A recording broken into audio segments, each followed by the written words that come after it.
Երկու տարի առաջ հրապարակվեց մի տարօրինակ ձայնագրություն։ Լսենք այն։ Политику и активное противостояние действующим властям сразу после известных событий 2018 года произошло по взаимному согласию и взаимным договоренностям. Я просил бы вас обеспечить мой плавный выход из этой ситуации.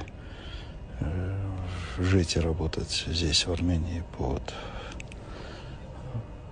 постоянным прицелом и в статусе заложника считаю неприемлемым. И ваше слово имеет здесь решающее значение. Не в состоянии просто вам отказать никак. Поэтому я просил бы обеспечить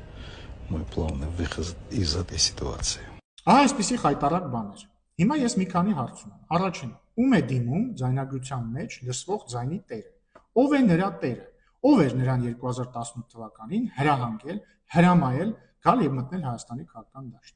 Ում էր նա աղաչում, պաղատում, ոտքերն ընկած խնդրում, որպեսզի իրեն թույլ տան դուրս գալ այս իրավիճակից։ Ընդ որում, հետագա զարգացումները ցույց տվեցին, որ նրան այդպես էլ թույլ չտվեցին դա անել։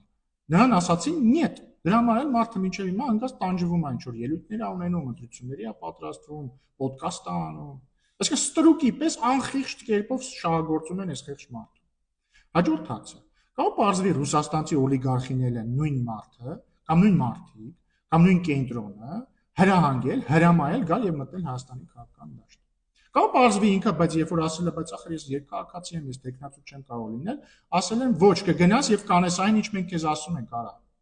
Կարող պարզվի այն մեր տեղական օլիգարխին էլ, որ մի քանի տարի կորած էր, հանգարց հայտնվել տապանահավաքում, էլի նույն կենտրոնից կամ այդ նույն կենտրոնի կրտսեր կենտրոններից, ասել են կգնաս եւ կմասնակցես ընտրություններին։ Կարող պարզվի իրանց պլանը հետեւյալն է, ինչպես Գյումրիում էր առանձին մասնակցել ընտրություններին, երթում ուտել, որ իրար հետ կապ չունեն, հետո ստանան ժողովրդի քվեն եւ միավորվեն իրար ու դառնան իրանց տերերի կուսակալը ստեղ։